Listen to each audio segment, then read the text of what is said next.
Përshëndetje të dashur miq të Albania Times. Ditën e sotme, televizioni A2 CNN i ka dërguar një email zyrtar shtëpisë së bardhë në të cilën ka kërkuar informacion lidhur me pagesën që ka bërë Shqipëria për të qenë antar i bordit. Dhe përgjigjja e shtëpisë së bardhë është që për të qenë antar i bordit duhet bërë një pagesë $1 miliard. Kjo pagesë do të shërbej për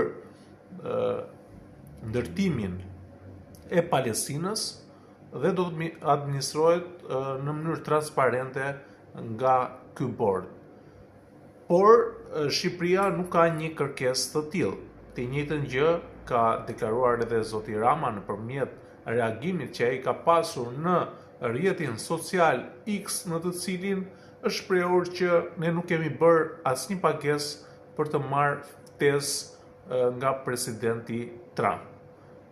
Pra, nëse Shqipëria do të jetë pjesë e bordit të administrimit, që do të thotë e bordit të kësaj iniciative ndërkombëtare organizate për rindërtimin e Palestinës, duhet të paguaj shumën prej $1 miliard. Do të shikojmë se çfarë do të ndodhi në të ardhmen, nëse zoti Rama do të ketë dëshirën që ta fusi Shqipërinë antare të këtij bordi, natyrisht që duhet paguaj shumën prej $1 miliard, apo ne do të jemi një antar të thjeshtë të këtij organizmi, ku nuk do të kemi kontribut financiar lidhur me antarësimin apo me qenë pjesë të kësaj organizate.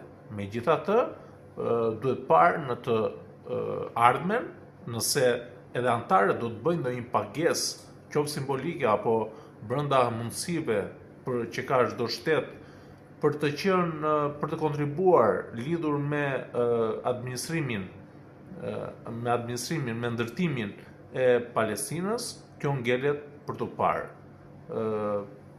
Jemi shumë herët për të folur, megjithatë çdo gjë mund të ndodhë. Nga unë, avokat Alban Duraj, ju përshëndes.